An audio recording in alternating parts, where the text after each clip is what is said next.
teacher, and co-director.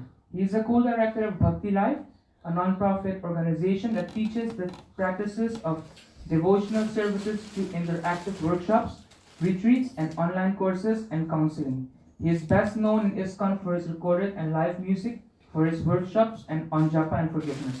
He is also the founder of Touchstone Training, a company that teaches and practices teaches the practices of devotional service through interactive seminars and worships. He is also a facilitator in Bhagavad Life, producer of live and online workshops and japa retreats. He lives in Alachua with his wife Januva and daughter Brajasundari. Mahatma Prabhu was supposed to leave last week, but due to the grace of Lord Krishna, you were all praying that I would stay, so I had so many problems and I couldn't leave. Hari Bol, Hare Krishna. Now let us listen to the nectarian lectures of His Grace Mahatma Prabhu. Srila Prabhupada ki jai, Mahatma Prabhu ki jai. No, see, our philosophy is that we are not in control, God is in control. And I was writing a book and I was trying to finish it and I never found time to finish it, except for this week, because I didn't go where I was supposed to go, so now I had time. So it was a divine arrangement. That's how I see it. Anyway, Krishna Krishna.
Namo Vishnu Padaya Krishna Prishtaya Bhutale Shrimate Bhakti Vedanta Swami Iti Namane Namaste Saraswati Devi Gauravani Pacharine Nevisesa Sunyavari Paschati Vasatani. Thank you.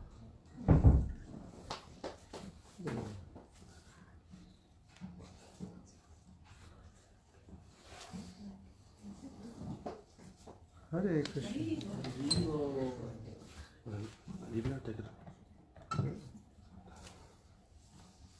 Does it match my outfit?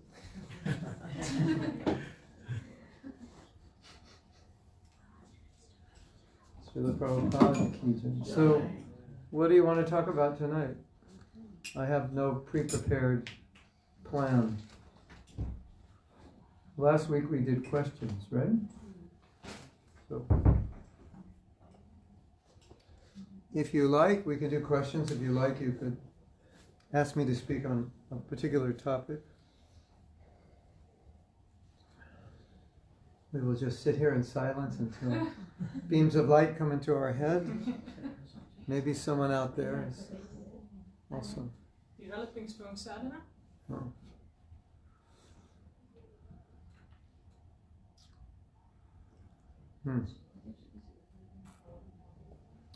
Well, I was once watching this discussion on spiritual but not religious. And it was at a group of Baha'is. And one of them said, we need to give time to the person who made time.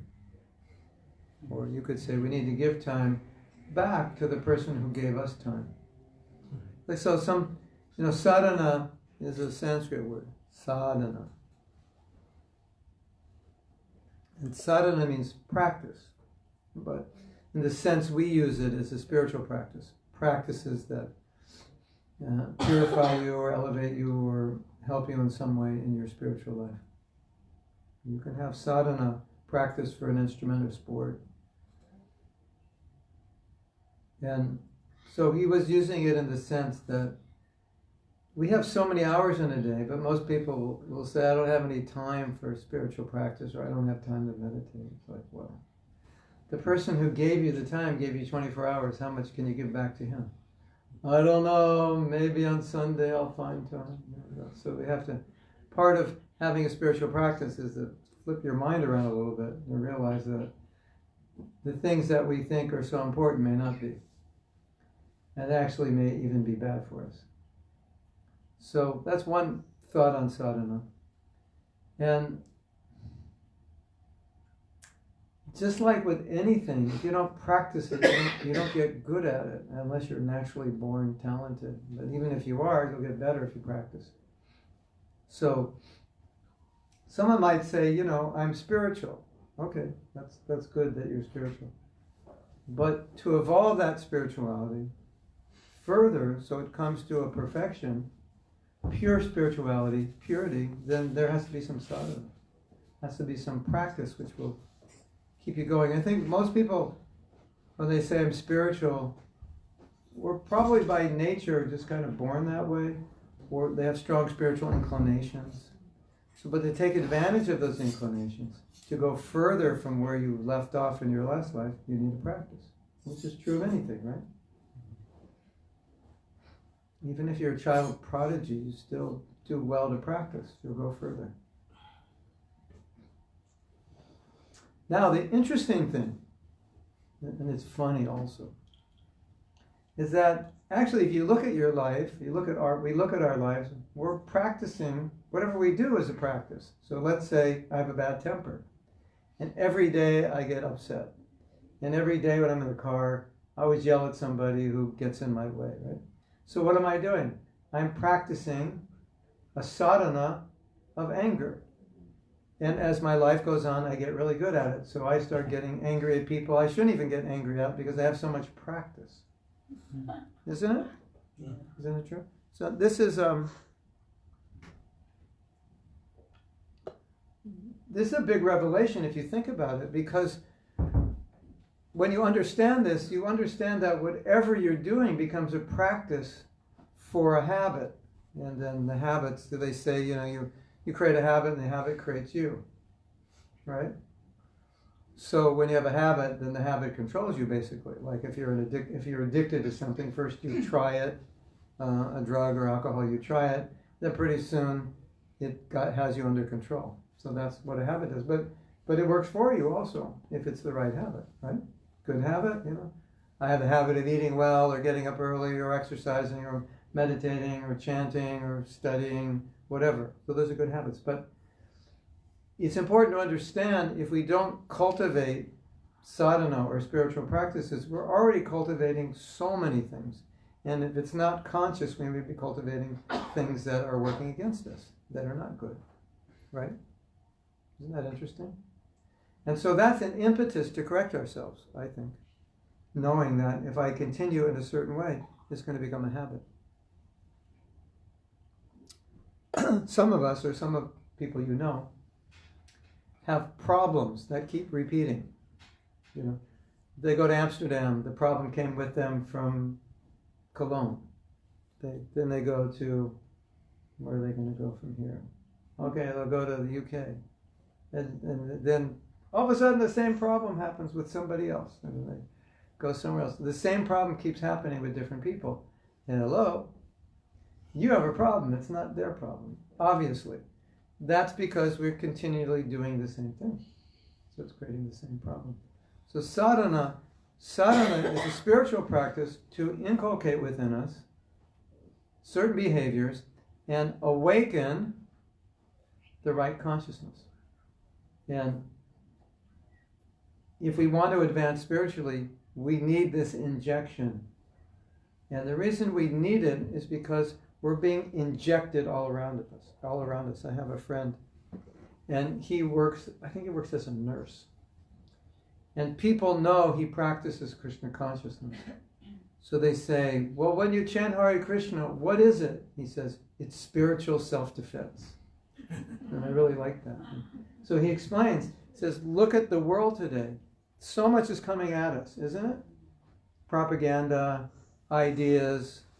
Not all the ideas are good. Not all the propaganda is good. Some of it's completely subtle, right? It's not words. It's just the way people dress, or it's a photograph on a magazine, which doesn't say anything other than you're supposed to look like this, basically. This is the new standard, right? If it's a man, he has to have muscles and certain hair and little beard and the tattoo and everything. That's what you're supposed to look like. It doesn't say that, but that's what it says, right? So we're being hit all the time, isn't it?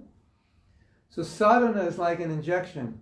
You're going out, there's an epidemic. The epidemic is called materialism. Everybody's got the flu now, right? They've had it for a few hundred years. In sadhana, you're chanting, you're studying, you're praying, you're doing worship. And so that's not your drug, it's your injection. That's not a good place to do it. Okay. It's your injection. It's your injection, it's your flu injection against the flu of materialism. And if we don't have that injection, we're very susceptible to it. Some have stronger immune systems by nature, and some have weaker. So some of us are more immune to materialism than others. But we all get affected by it, even if we're not conscious of it. It's there. So sadhana, spiritual practice, builds your immune system, so when all this programming comes, you don't just buy into it. So, you know what part of the problem is? Well, it gets better when you get older. I mean, some things get better when you get older, not so much your body, but your perspective. Well, you can stay healthy also. I won't say that. You can stay healthy when you get older. Look at me, right? I never get old, right? So, but when you're older, like I was thinking this morning, when you're older, you have perspective because you see society change. And I was thinking this morning, I have to do a video on meditation. We're developing. We have some meditation programs. They want me to do a video, and I was thinking, well, I've been chanting for 50 years. How many people born in the West have been meditating for 50 years? It's pretty rare, isn't it? You actually think about it. If you go, I've been meditating for 10 years, like, wow. If you're like 25, you've been meditating for 10 years. That's amazing, isn't it? But what have you been meditating for 50 years? I go, wow. So I'm like, I've been meditating for 50 years. You want to know about meditation? I'm the man. Not that I would say that, but I was just thinking it's interesting. Not that many people are meditating. So you get perspective after doing it for 50 years. If you want to know about meditation, I know some things. That's a long time to do something. So also when you're older, you get perspective because you see society changing. You know how fast society changes, right? You know, just like you talk to someone 10 years younger, you got to learn their language. They're thinking differently, isn't it? 10 years or 8 years? What is it? 6 years? 12 years? I don't know, but there's a cutoff point, right? Where that other generation has a new way of thinking, isn't it? Actually, every culture, every race, ethnicity has Another way of thinking, yeah. Slang. Yeah. Culture, even amongst your friends, you may have your own language, right? So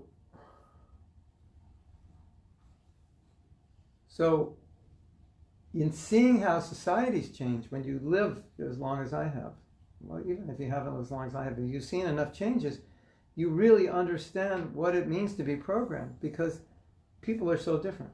Or like here in the Netherlands with bike riding. Like in America, people are not going to ride bikes a half an hour to get home. They just won't. You told them, why don't you ride a bike? Where do you live? A half hour away. They would think you're completely crazy. Especially in weather like this. They would think you're double crazy. Right?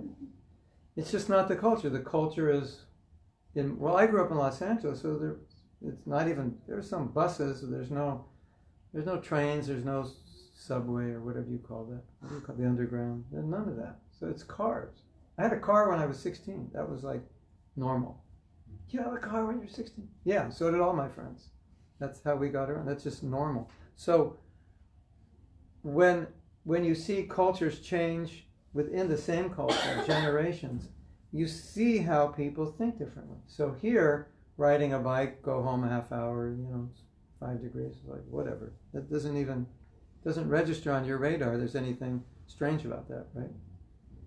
But in America, they're like, wow, this guy's cool. He rides a bike. He's alternative. He's green. No, there's a whole country where everybody does that. Where even the people who aren't green do it. It's just the culture. Also, we have it much better over here. Yeah, it's safer, cleaner, greener. Looks like the sky's pretty clear. The air, you can actually breathe the air here and not die. It looks like it. Yeah. So, as I went, would see the different generations, and it was the hippies, then it was the wannabe hippies who kind of missed it too late, 70s, and then the yuppies, and then that didn't work, and then there was like the yogis who were kind of yuppies but not really, kind of hippies but not really. You see all these changes, and then the people who want to be hippies who missed it are still hip. It's like, and then there's another class of people. This is really interesting. People my age who, when they were young, were completely out of it, and now they're older and they're totally into it. They're totally on. They're into alternative this. They practice yoga. They missed the whole thing when they were young. So I'm watching all these changes, and it's just so easy to see how we're being influenced by the effects of culture, because I've seen so many changes. Do you know, when I first became a devotee, I first became interested in this, and I told my friends I'm going to become vegetarian, and told my parents, what do you think they said? Are you crazy? You can't live without meat. Yeah, you're going to die, basically. So you're looking at that and going, how stupid is that? Yeah, well, that was normal. You believe in reincarnation? You're really crazy. You believe in that. But things have changed. Now it's a bit of the opposite. You're not vegetarian. What's wrong with you? You don't believe in reincarnation. Where you been? It's a different society. So when you see that, you see how influenced we are by social programming. It's just, we could socially be programmed to be completely amazing or completely horrible, right? So sadhana is a different kind of programming. It's the kind of programming you want. It programs you spiritually. So despite the programming that's going on outside of you, most of which you might think but the bad news, by the time you figure it out, you've already been programmed. Because it started when you were like, as soon as you could think, and you're like 3 years old and I want that toy. You're already there. There's already, buy me this, buy me that. It was, Yes? Yeah, it's true. Yeah. They're after us. So, so you come of age, 15, 20, you figure it out, but you just have 15 years of being programmed. Television ads and radio and Facebook and this and that. So sadhana is a different kind of program. It's a spiritual practice. So how important is it to do? Yeah, it's super important. It's your immunization, your defense, your spiritual self-defense against the onslaught of materialism, which is around you 360 degrees, 24/7. Yes?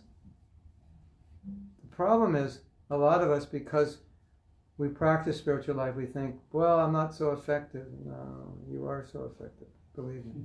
It's like it's in there, so it's so bad that you think you're not affected. That's how subtle it is. We are affected. Yeah, we're conditioned to think certain ways. But maybe we're not as bad as others, but it's pretty thick, the influence. Yes? From what I remember, I heard that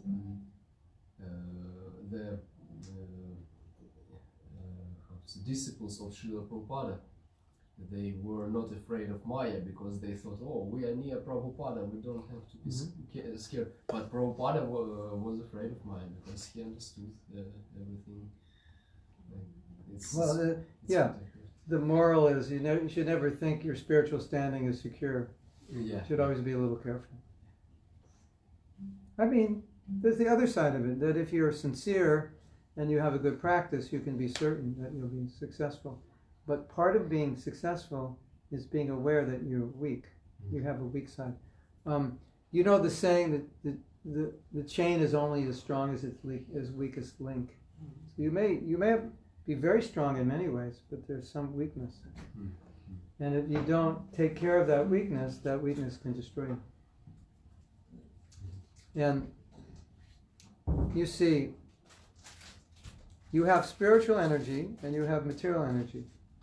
So the material energy, the influence upon us is actually there to strengthen us. Because there's an example given that every obstacle that we face is like a step on a stairway. And every time you overcome that obstacle, you've stepped up. So all those obstacles actually help you. So if you're trying to evolve spiritually and then you're challenged by something, if you can't overcome it, you've just taken one step up. And so we need those things. So they're good. But the problem is, if we're too materially inclined, when those challenges come, we'll give in to them. Because we'll be weak. We'll be attracted to them. Here's what you always wanted. You want to hear a funny story? Yes. I don't know if you can relate to this because this is a surfer story. Maybe you have to relate to it to what you do here. Skiing, you ski, right? You ski? Skating. Skating. Ice skating. Ice skating. That's not as exciting as surfing. Is it? One man's food is another man's poison. But surfing is quite exciting. And the dream of every surfer is to find some beautiful island, tropical island with like perfect waves and just be a beach bum forever and surf and drink coconuts and work a little bit, get enough money for like last a year and then just surf for the next year and be a total beach bum. That's like the ultimate goal of the surfer. At least the young ones, like the teenagers are. So I grew up surfing, so that was one of our goals. And then when I was 32, I was on that island, but I was the president of the temple there. on that island, that exact island where you'd want to go, where it's like tropical paradise. And there was some of the best surf that I'd ever seen. And so devotee took me to the beach, and we went there, and I saw this amazing surf, and I was kind of laughing, and I was thinking, this is what I always wanted, but it's like, kind of like 12 years too late now. I'm on another path. But the thing is, if there's any desire for anything, and then it's offered to you, that becomes the problem.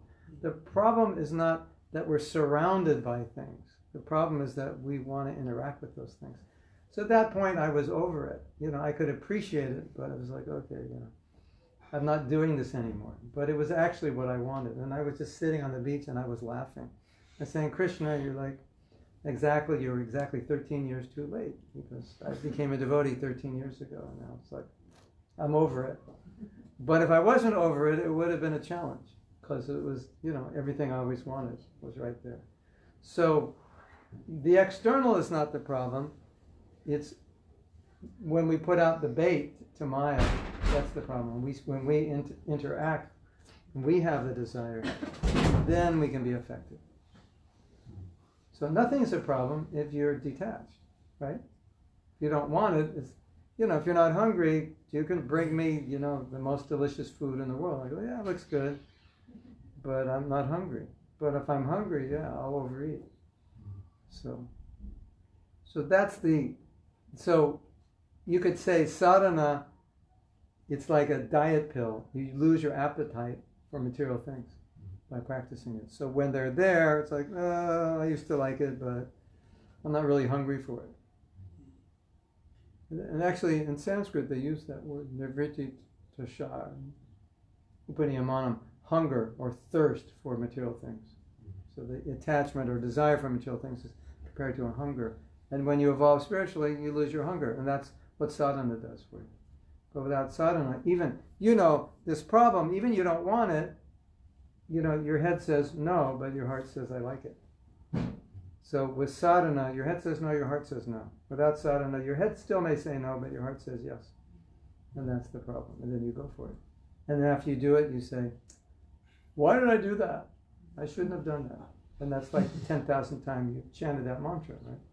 Because the head and the heart are not aligned. So with sadhana, they get aligned. Yeah. Yeah, thank you. I was just wondering, you said you got over it, over the surfing thing. Mhm. But even as a devotee, you could still like do that without feeling like, oh, I'm not doing this for Krishna. This is what I want to. Could you? I couldn't. Maybe somebody could. It's a very addictive sport. No, actually, I did it one summer. Yeah. You want to hear the other story? This came after. This actually came after I was there. I believe it came after. Yeah. I was. I lived in a beach town. It was a temple, you know? And I was driving down the Coast Highway. Coast Highway means you're right next to the ocean. This is California, so you know, surfing capital of the universe. Yeah. One of them. Okay. And there's a surfboard. It's like surfboard for sale, like $10 or something ridiculous, 20. You know? And it was like the old surfboard I had. Mm-hmm. Like before I became a devotee, it was that kind of Yeah. surfboard, and nobody really wanted those boards anymore. They're like fat and slow, and I just went. I stopped. I go, let me try that. You know, I just paddled out. You know, it was in the body, and I just started surfing. And I go, okay, I'll take it. And I threw it in my van, and so I thought, yeah, well, I'll surf because it's really good exercise, and it is. Yeah. I mean, I was like, that summer. Don't mess with me. I was in shape, definitely in shape. And I told myself, well, every day I'll just go out for half an hour. That'd be my workout, 45 minutes, paddle out.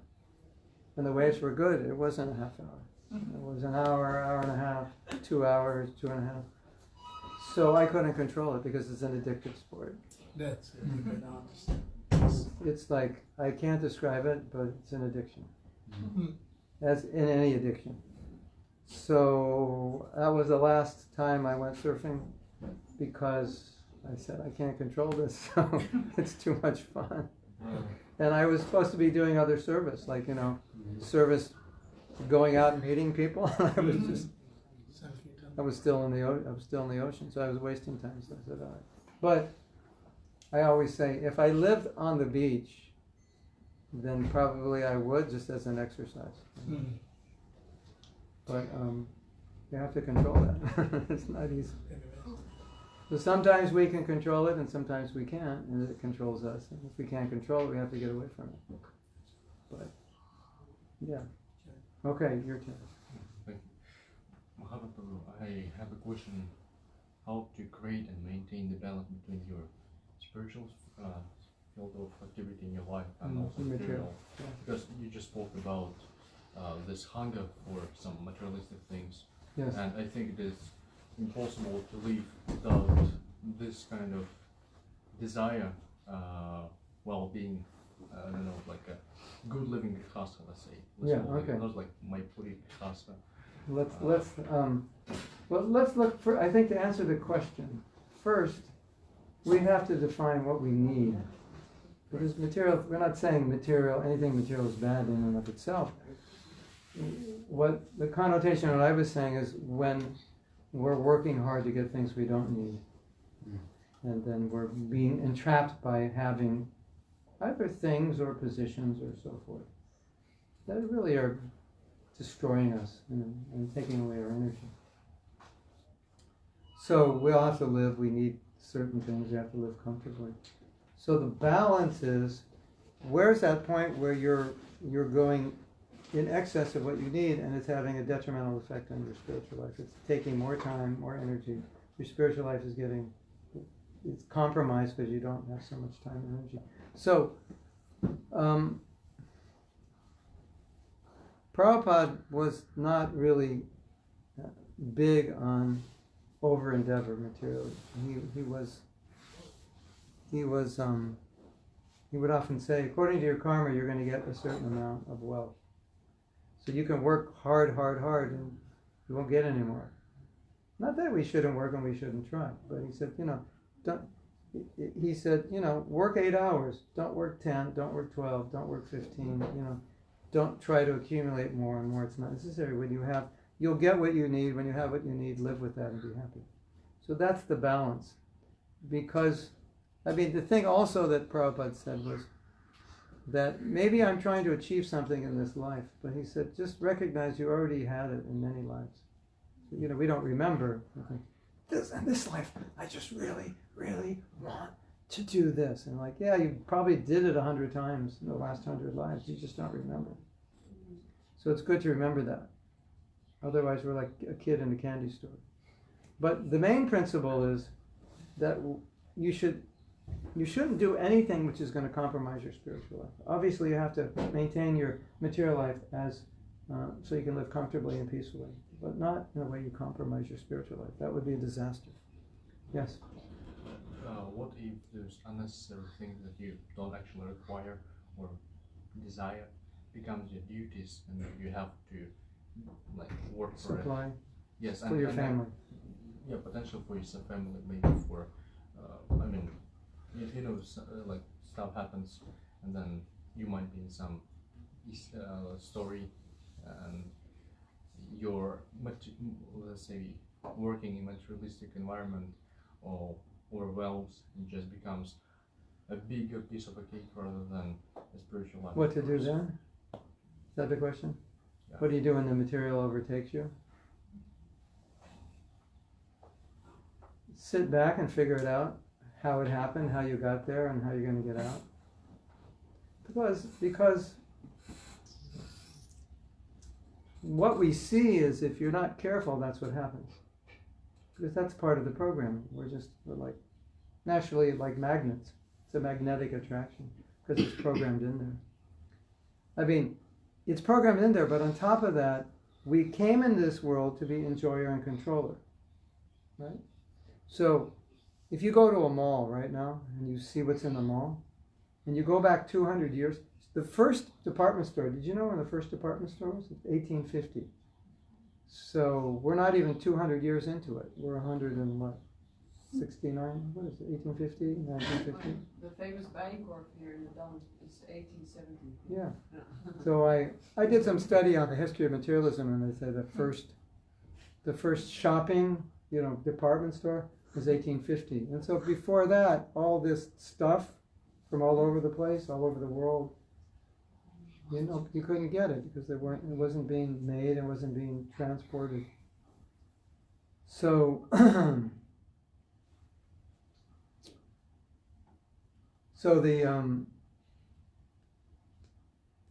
we have to sit back and look at the game we're playing and how to play it, and look at the traps. And if we fall into a trap, then we have to stand back and say, how did that happen? So my point was, before 1850, this was not really a problem. People just had what they needed. They didn't have money to get more, and even if they did, there wasn't more to get. It was, off in India or China or somewhere, but you couldn't get it here. You could just get here what was made here. And it wasn't the culture. It was more of an agrarian culture. And there wasn't big industry, so not a lot of things were being made, especially things that weren't necessary. So, no, my point was that with the Industrial Revolution and the new manufacturing of products, people started living the way people never lived before. Like the way we live now, that was only how kings lived. Hot running water. You think, what's the big deal, hot running water? Well, go back 100 years. It was a big deal. Go back 200 years. It's like huge deal. Only kings and rich people would get it, right? And so we take it for granted, If the hot water heater goes out, it's like, I can't live. We lived in India a lot, and we would see every morning in the village, all the ladies come with the big pots on their head to go into the well and, walk a half a mile with the pot, nothing in it, and then with the water, which is kind of heavy, and walk back. And that's just like normal. That's just the way it's always been, And so I think it's good to see that perspective. And then if our spiritual life is being compromised, stand back and start to analyze, how did I get into this? So the problem is, we want certain things, but what the price of paying for those things in terms of energy and time can compromise our spiritual life. So the price is often much greater than the price tag. So we have to, every decision you make, if you're practicing spiritual life, every decision you make, you have to decide, how will this not only affect my material life, but how will it affect my spiritual life? And we don't always do that. So, here's a good job, I can get this. Yeah, but that job is like an hour drive from where you live, and they're always making you work overtime, and what is that doing? So you're compromising your sadhana. But it's a good job, I make a lot of money. Great, happy for you, but your spiritual life is now ruined. So you have to sit back and think. Consequences of action. So that's how Prabhupada trained us. Don't do anything that's going to compromise your spiritual life as far as you can control that. Yes? What if that great job is like temple service or something? Like, what there's, you're offered like the service of your lifetime, and it will compromise your sadhana if you take it on because it will take so much time. I think the same principle applies. Or you have to figure out how to do both. That also can be done. Or we can't say the way we're living right now is perfect. We could maybe add something to it and still not compromise our sadhana. That also is an option, maybe. At least it's worth pursuing that option. In other words, sometimes we say, if I do this, this is going to happen. If I were your coach, I would say, really? You're sure this is going to happen? Would you invest all your money that you own in betting that this must happen? And then, so you look at it that way. Right? It's always good to ask yourself when you say, I'm certain this will happen. Ask yourself, would I bet all my money that this is absolutely true? And often, if not always, you'll say, no, I wouldn't. It's probably not absolutely true. I can't do this and I can't have to do that. No, is it absolutely true? Would you bet all your money? Let me think about it. Yeah. Right? So that's something we can employ. Because we're creatures of habit, so we see the world in a certain way. So if something comes up, we say, well, I couldn't do it, or I couldn't do it this way. That's just based on past experience. But maybe it's not true. I'm not saying it's not true, but maybe it's not. And you can investigate that. Right? Yes? You agree? You're over there. Look at this phone. It's beautiful. I've never looked so beautiful before. Better camera. I'm completely envious of his phone. I don't like him. He has a better phone than me. You don't have to give it to me again. I'm renounced. Whatever Krishna gives, I take.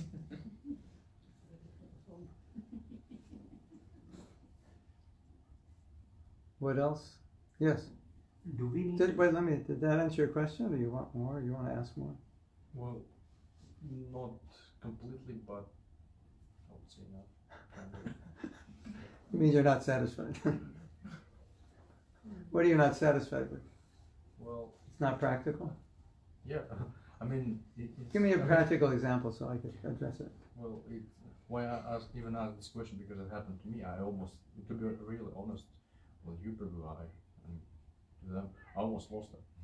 Really, it was like half a month ago, and so many things happened. I mean, I'm ethnically and natural, not from here, not talking about planet Earth and Golok. I'm talking about countries.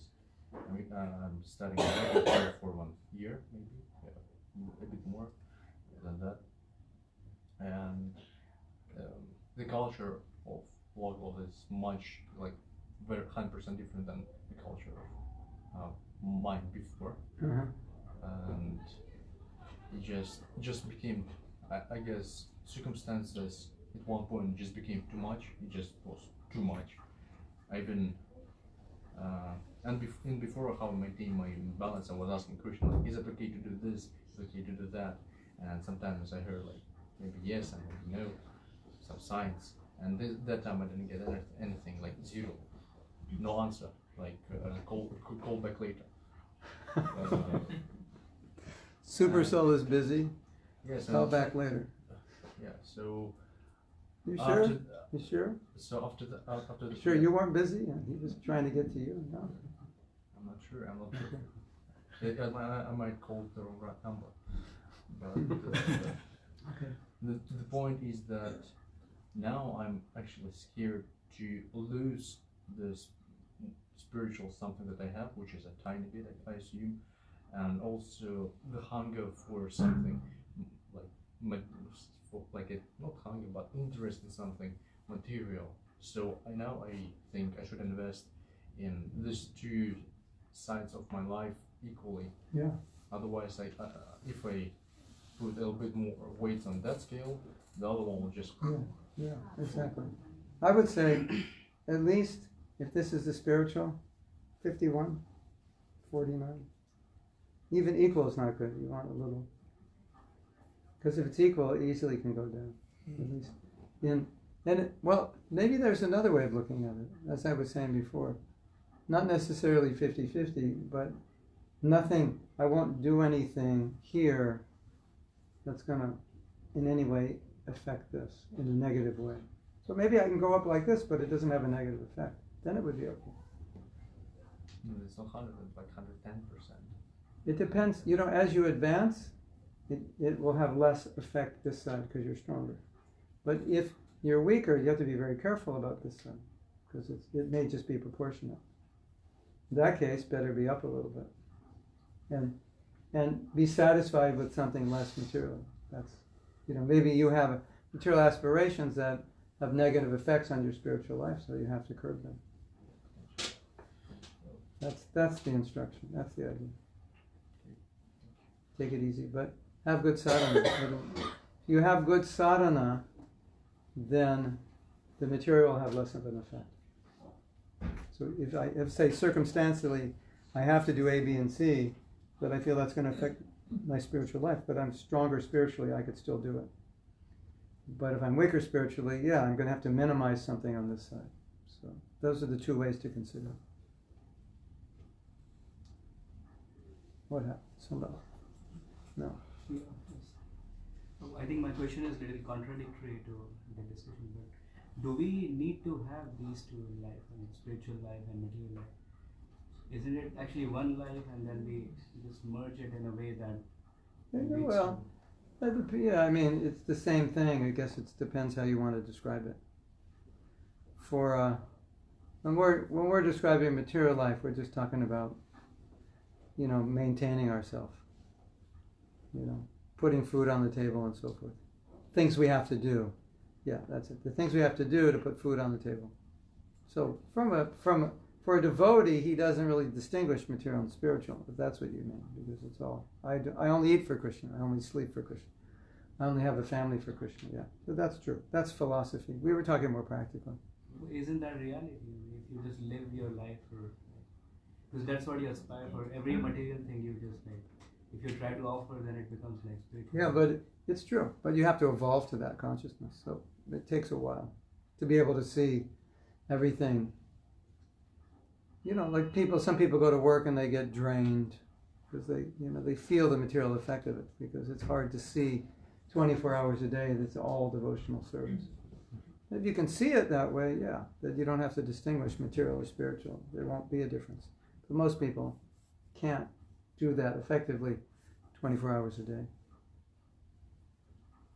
You know, but for a practical discussion, just to isolate what we're talking about, then we can say, yeah, you have to work 8 hours.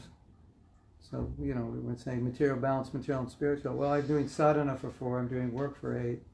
I have to take care of my kids for an hour, my wife, we spend an hour, so it's just, that's kind of what I think he was, right? But from a philosophical point of view, yeah, everything is Krishna. There's nothing material. So I see my wife as Krishna's devotee, my daughter is Krishna's devotee, my house belongs to Krishna, my money belongs to Krishna, my work is for Krishna. There's nothing but Krishna. That's a pretty high level. So if you can see like that, yeah, then it kind of solves a lot of problems. Then you don't get materially affected by the so-called material activity.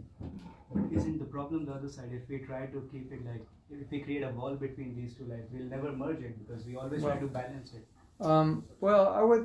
It's true, but we're not trying. It's just the level of consciousness we're in at that point.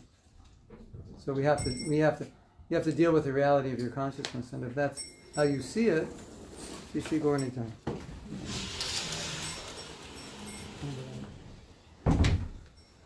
No, well, let's look at it another way. Let's say on your job there's a deadline. So you're coming home like 10, 11, having dinner. They want you back at 6. When are you going to chant? There's no time unless you stop sleeping. So in a situation like that, your spiritual life is being compromised just by the time. So, that's more of a practical consideration. When we're talking about balance, we usually talk about time, how much time. And so if we're just materialistic, we create our own time because we spend more time developing the material side of our life. But circumstantially, sometimes you're in these situations where you're working. And so, okay, you see everything as Krishna, that's all right, but you don't have any time to chant. You don't have any time to read. And so okay, I'm out of balance. That's the idea. Maybe internally you're not out of balance, but externally you're not getting your immunization now. So so what I was saying is we should be conscious, not if there's any way we can avoid getting into a situation like that, we should be conscious. If I get this job and I get this position, this could mean more hours, less time for sadhana, and I should just take that in consideration. And that's just a practical thing a lot of people don't consider. They just consider it's a higher position, there's more pay, more prestige, I'll take it. And all of a sudden they got you working on weekends, they got you, 2 hours later in the evening, your whole family's falling apart, your spiritual life's falling apart. And that's all the influence of that material conditioning I was talking about. That we're conditioned, if there's any opportunity to get a higher position or more money, we just go to it like a starving person goes to food. Instead of thinking, wait a minute, I have enough money, I don't need to work harder, I need to cultivate my spiritual life. So Prabhupada would always say, the problem that we face is we're so materially inclined, but we're not spiritually inclined. I'll tell you a story, it's funny. So I lived in Los Angeles, and Los Angeles became Prabhupada's world headquarters. And so in Los Angeles, all the books were being published, all the artists were there. They had created a project to create a museum. So all these artists were creating dolls for the museum. It was the head of the Bhaktivedanta Book Trust where they stored and shipped all the books. So they had a huge department. They had a business called Spiritual Sky Incense that was helping support the school and the Grihastas. And they had Govind Avatar Studios where they did audio and video productions, and all the recordings of Prabhupada were because of Govind Avatar. And, of course, the temple, the deities, the brahmachari ashram, the women's ashram, and so forth. So Prabhupada was brought on a tour, and one by one he went to all the departments to see what was going on. And he encouraged, every department he went, he encouraged. He said, keep painting, keep producing books, keep distributing books, keep making music, sing for, it was just whatever that department was, he said, sing for Krishna, paint for Krishna, write for Krishna, lay out books for Krishna, sell books for Krishna. Then he got to spiritual incense, walked through it, didn't say anything, and walked out. No encouragement. And so then later they said, Prabhupada, you encourage everybody, why didn't you encourage us? And he said, you're business people. You're already businesses in your blood, I don't need to encourage you. He said, you need encouragement in sadhana. That's what he said. I don't want to encourage you in business. You're already, crazy business people. That's all you think about. Isn't it? Business people? Just think about money, dream about money, everywhere they go. Oh, you could make money doing this. Isn't it? So he never encouraged them to think like that. He said, I need to encourage you in your sadhana. So that was Prabhupada's, he could see that we have these material inclinations. Yeah, I could make music all day, I could paint all day, I could distribute books all day, I could do all these things all day. But chant Hare Krishna all day and read, that'd be hard. So we have to balance it because it may not be natural yet. It becomes natural later. So he was always like, put energy into that, that's where you're weak. Your culture has really inspired you. And so money is like the target for so many people, or some kind of success. And that's the weakness, right? Isn't it? There's a joke. And Prabhupada told the joke. A man went up to another man and said, I have a question, are you intelligent? And the man started going in his pockets, feeling his pockets. He said, why are you looking in your pockets? He goes, I'm going to see how much money I have, because if I'm intelligent, I should have a lot of money. So that's the program. If you're if you're successful, intelligent, you have a lot of money. If you don't, you're a loser. Right? So that programming's there. So we just want to balance the spiritual in terms of time. I think that's the point. Right? Yes? You gave the workshop about finding your Dharma earlier. Mm-hmm. So one of the things that's not my Dharma is worshipping deities. Mm-hmm. It's just not my thing so much. I have my Prabhupada deity, I have my Gaurnitai deity that I love dearly. And then I was given a Jagannath set, and then I was given another Jagannath set. And then I inherited about, another 10 sets of deities. You've seen my altar, maybe. I did. I saw there was a big family there. Yeah. Yeah, big family, and so each of my kids have a big family in their room also. We don't, we're not deity worshippers. We just don't take good care of them. And I know otherwise they would be in a box. And I know the person we inherited them from saw his Sankirtan service as his deity worship. Mm-hmm. So he really, really liked and admired the deities, just how they looked, and cherished them a lot, but also didn't worship them. So I'm thinking, Anybody need deities? She'll give you some. You got plenty of them. You're thinking of giving them away? Yeah, what do I do? Why don't you bring them here next Sunday? Give them away, or auction them off or something. Have them sleep for some time until we are up That's to there. standard. I would try to see if anybody wants them. Looking for a good home for Gaurnitai. Well, even Radha Krishna we have. Yeah, I would do that first. Otherwise, you can put them to sleep. Yeah. But there's some emotional value involved for my kids as well, because they were, Yeah. their dad's deities. oh yeah, right. Well, change the water, offer a flower, and whatever you eat, offer it. That's all you have to do. And change clothes once a week. It's not that big. Well, if you have like 25 centimeters. 25 cups of water.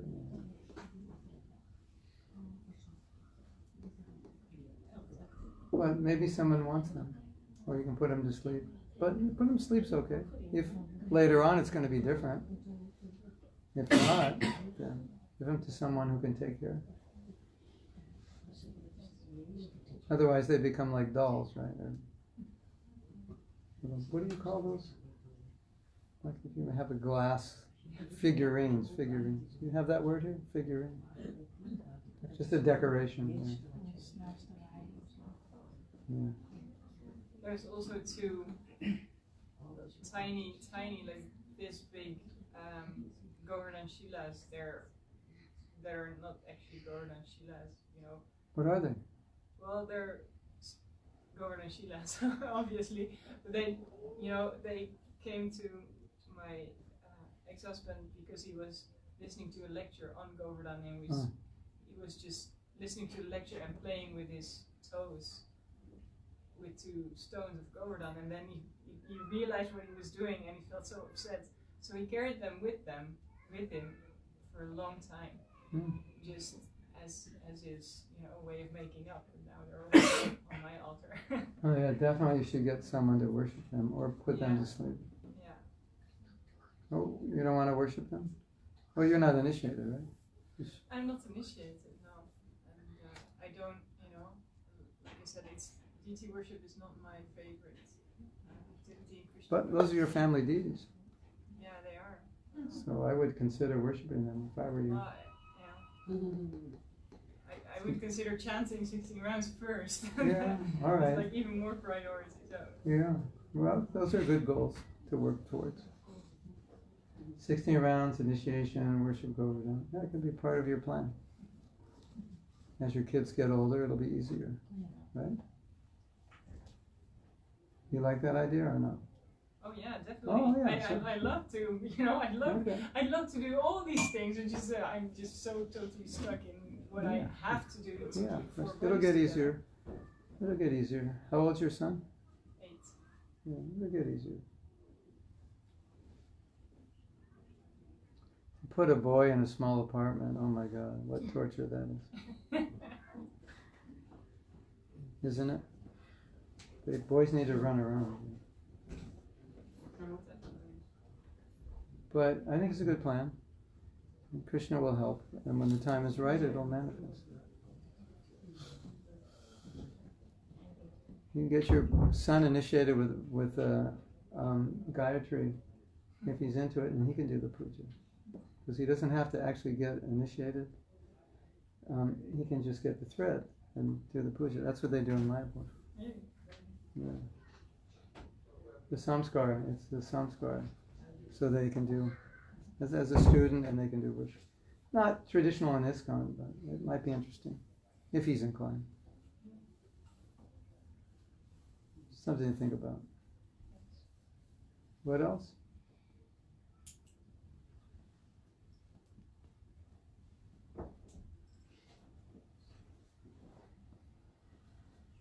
Yes. Maybe you have a tip on how we can build our community stronger. Yeah. We used to have this temples where people were actually living, and around there was so much Community, yeah. Yeah, so because we're like all interested, we're all most of us living by ourselves, and we don't know each other very well, and we want to get closer to Krishna, but it's hard to do it by yourself or just your wife or husband. Maybe we should go around and introduce ourselves. Yeah, I mean anything that can make it. Maybe we should have a program just to meet one another and talk. Yeah, that would be nice. Yeah, and a repeated program, because it's one time. Yeah, of course. Yeah. I'll tell you a story, just to start off the discussion. In Los Angeles, they had put up a sign on Venice Boulevard. So the temple is adjacent to a very big street in Los Angeles, and then it goes off.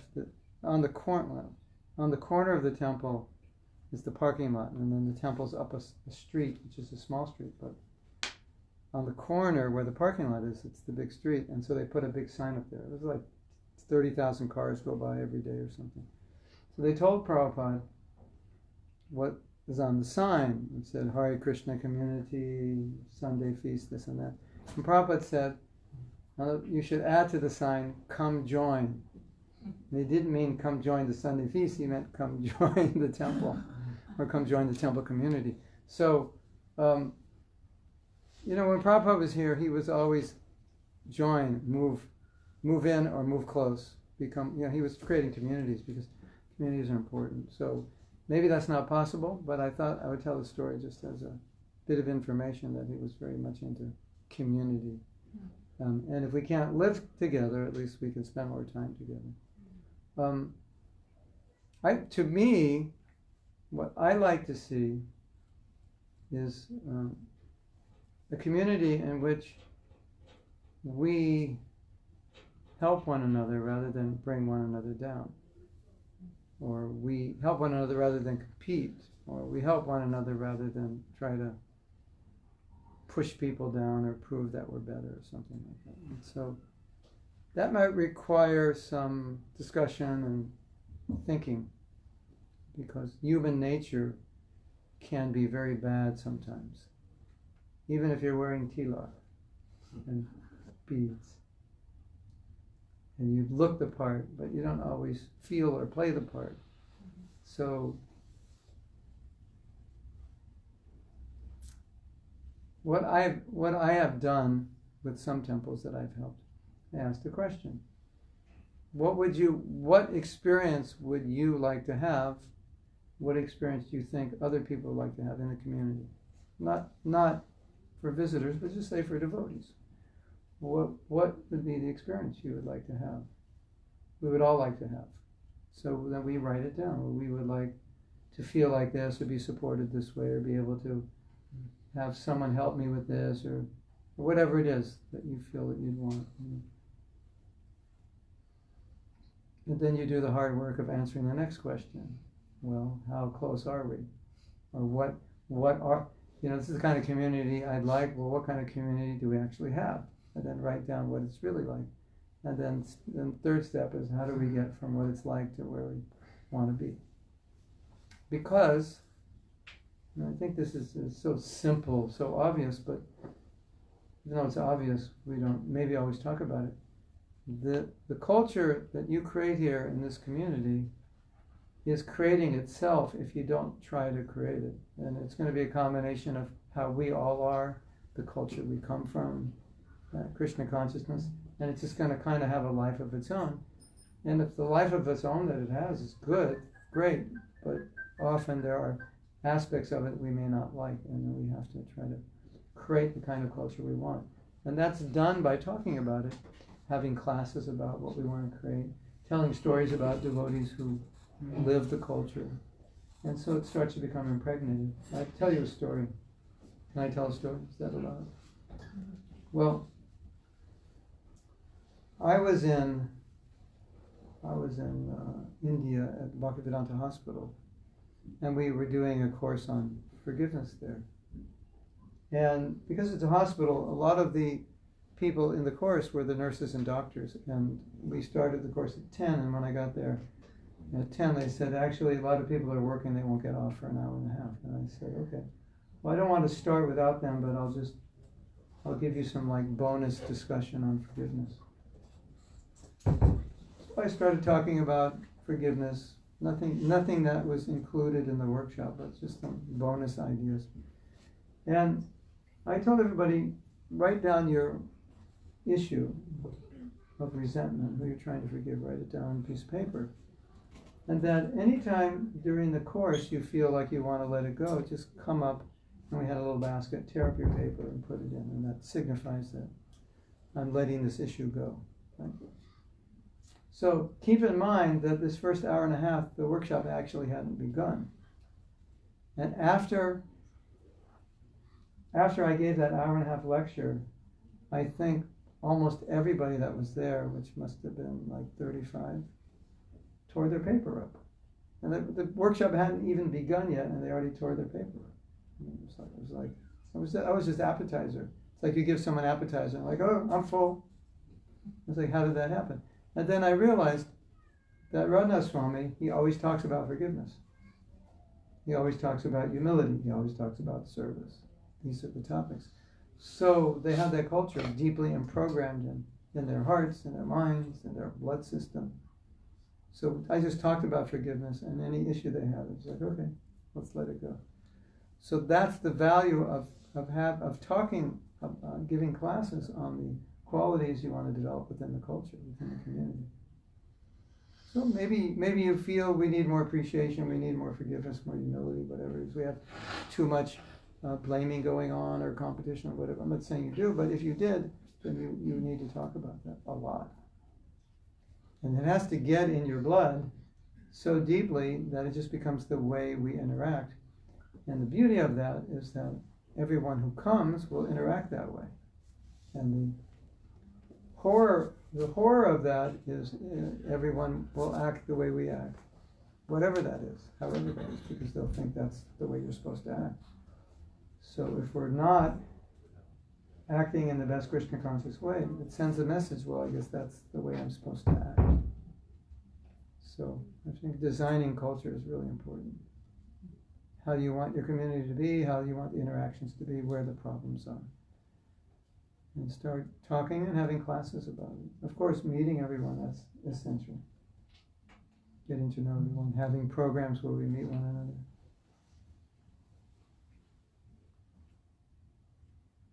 Getting to appreciate one another, that's important.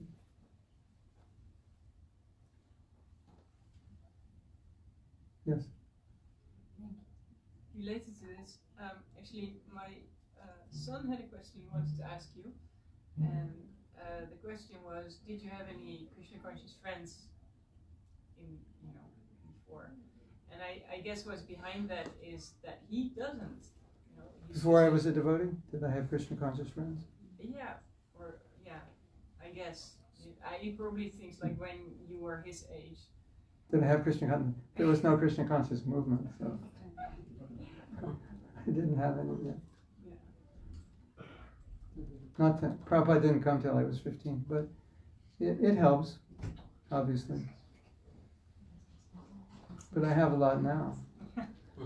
If you don't, get them. Get them any way you can. I want to go back to the community question. What's the purpose of the community? To enhance the Krishna consciousness of the members of the community. So that seems to be the question. How can we do that? How can we better do that? That's where it starts.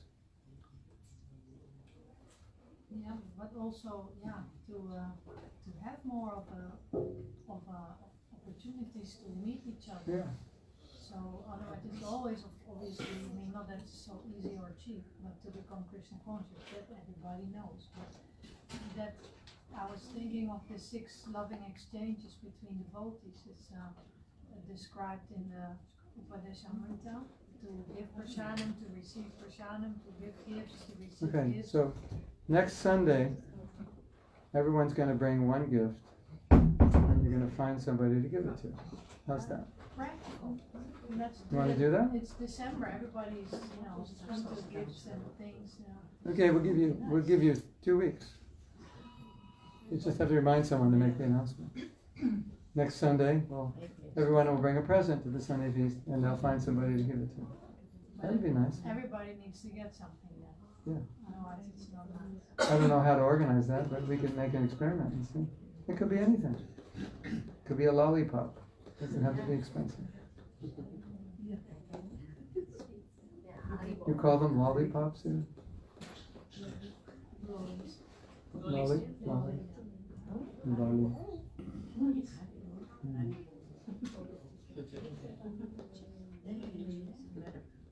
And do you also see in these digital times that there could be ways to build the community digitally?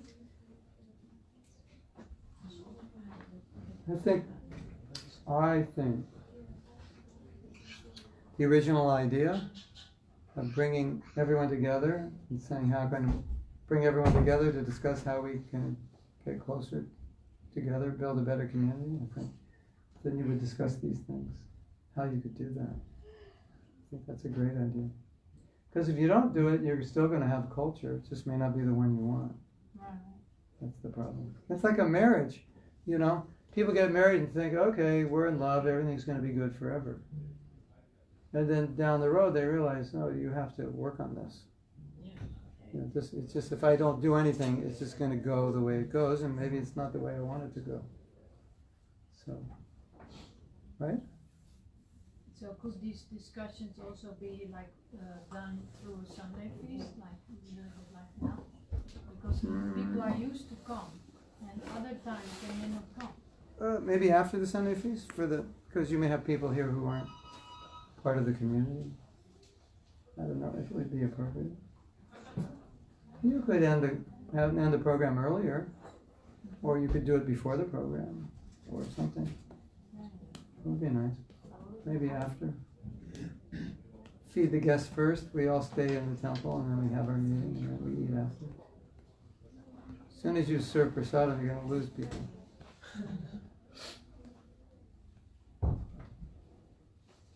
And that would also show who's willing to participate. It shows, who wants to take a role in making things better. But, the first meeting could just be meeting people, talking to one another, telling them your life story. It's actually good.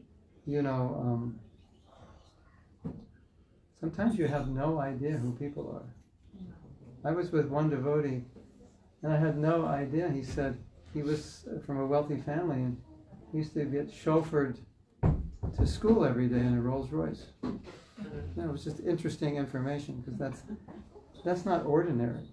But how would I know that about him unless he told me? I was like, oh. So it's just nice to know. Or like, when I was in, when you were in college, you were the valedictorian. Oh, I didn't realize that you were such a good student. You were number one in your class, or whatever. Or you tell me, oh, when I was a girl, I was at ballet. I was like professional ballet. Oh, really? You think, well, what does it matter? Well, maybe not much, but it's just now I know more about you. It's interesting. Who knows? You may find out you both have the same mother.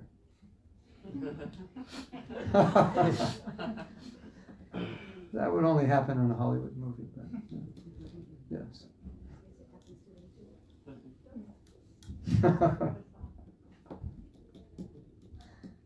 Maybe somebody likes. I think I saw that. I think that was in a Hollywood movie. They were doing something like that and said, well, where are you from? Well, I'm from this place. What's your mother's name? Oh, her name is Maria, I think. What street did you live on? What street, it's like it ends up being your mother, the sister who you lost, but it was funny. Anyway, you were saying something? I was just wondering if someone maybe likes to respond to my point about building community, if this is just my idea or is it resonating with others too? And you think, oh, more to do, no? Yeah. That's also possible. Yeah, there's a hand.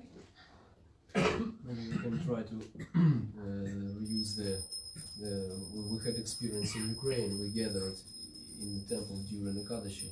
We tried to support each other to the best extent we could to actually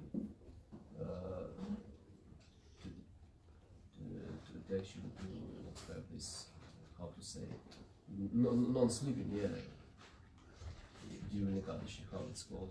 What, stay up all night? Don't sleep, huh? To stay up all night? Stay what? Stay up all night? Yeah. Oh, yeah. Some chant, read Bhagavatam for deities, and so on. Yeah. Maybe someone will want to show some drama, because one experienced devotee told me that it was someone from Six Goswamis who told that it's a good thing in Ekadashi to show drama, because in the night you tend to sleep, but when you prepare something creative, it helps you then. Of course, everyone, for example, can take some yoga mat just in case if he feels doesn't feel enough forces not to sleep, and okay, then maybe a couple of hours. Yeah, but anyway, we can. I think that works better in the Ukraine than. Huh? I think that will work better in the Ukraine Yes, than here. too ascetic. What? You mean it's too ascetic? Yeah. Plus, people work. You know. Huh? People can't stay up all night if they have to work the next day, or if they have kids. But And I know some people that really did like that, and next day they didn't eat during Ekadashi also, and they stay awake, and next day they had work, family, kids, If and building community means staying up all night and not eating, no one's going to want to do it. But it's wonderful that through the strength of your grace, I think, and your community, you're able to do that. Yeah. That's nice. It can be an example of something we can do together to support ourselves. yes. Yeah, and I also think like the Ekadashi, getting together on Ekadashi is like a feasible thing. If we do community building events on every Ekadashi, Yeah, that'd just be nice. more like an Yeah. informal sharing type of Yes. format. Yes. You know, also, just from experience, if you do things that are enriching and inspiring and sustainable and very broad-minded and very intelligent, then people want to come back because they're impressed. They go, "This is really good." And my wife was telling me she went to a meeting in Alachua, a community development meeting, and she was so inspired by it. And she doesn't get easily inspired. So I was thinking it must have been really good what they're doing. And I finally went to the meeting, and we formed different departments. You know, we need this, we need this, we need this, we need this, and we formed different groups to take care of these different areas. And so we had like 9 groups. It was really great. I want to do education. I want to do something for the kids. I want to do something for agriculture. I want to do something for cows, or whatever. So it's really important that it's inspiring, for sure. Small point. Actually, the temple board is planning to set up some meetings with some groups, and this will come out soon. And yeah, it's actually a really nice idea to have a program like this, but in this building it's not really possible. So maybe in the future, if there's another building that we own, because we're renting this place, then we can make steps like this. But actually, Stay up all night. yeah, why not? But, you know, then that might happen or not happen in 100 years. This is like mañana. No, but I'm talking about the Staying up all overnight night. thing, yeah. Yeah, not about this. No, We can do programs. Yeah. And say, come to my home. You know, like that. That's nice. Yeah. Yeah. Anyway, you have to. I think the first thing is just start meeting, see who's interested, and Yeah. work with who's ever interested, and then bring more people in. Get people fired up. Let's get fired up. Come on. The world's waiting for you. Yeah. The world's waiting for you to become Krishna conscious and enlighten them, empower them. Right? Okay, so we'll have Arti now. Thank you very much. Hare Krishna. Hare Srila Prabhupada ki His Grace Mahatma Prabhu ki Jai.